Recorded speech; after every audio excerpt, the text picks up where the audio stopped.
vous, votre coopérative, elle est extrêmement importante. C'est quoi en pourcentage selon le légume, le lait, la viande? Moi, personnellement, je suis en coopérative. Oui, Mais le modèle coopératif, comme vous disiez tout à l'heure, c'est un modèle où on est forcé d'y aller. C'est ça. Pourquoi? Parce que ça ne correspond pas déjà à l'esprit du Réunionnais particulièrement. Et comme tout à l'heure vous disiez, le modèle, l'agriculture devait rester un modèle d'agriculture familiale. Et nous sommes obligés quelque part de retourner vers l'origine de notre modèle.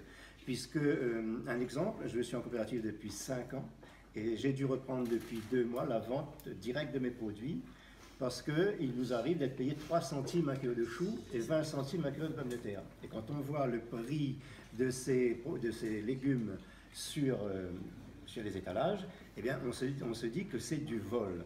Et non seulement ça, on est en coopérative, puisque lorsqu'on est en coopérative, l'État nous verse, enfin c'est la région, mais c'est l'Europe, mais c'est l'État quelque part, nous verse une aide. Mais cette aide, finalement, est dès le départ déduite du prix qu'on nous paye. C'est-à-dire que l'aide qu'on est censé obtenir ne nous est pas bénéfique, ni à nous, ni aux consommateurs. Donc finalement, le modèle coopératif, ce n'est pas un modèle qui fonctionne.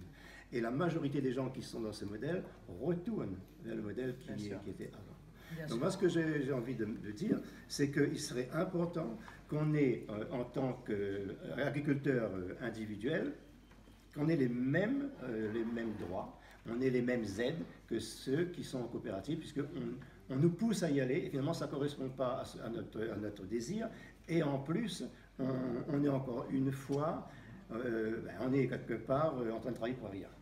mais vous voyez bien que, enfin, je veux dire, je pense que chacun peut comprendre que si ces aides étaient apportées directement par l'État dans le cadre de ce que j'ai appelé la PAC, moi, la politique agricole française, il est évident que ce que vous proposez est parfaitement faisable. Ce qui est infaisable, c'est quand c'est l'Europe et qui évidemment, elle va pousser aux grosses structures.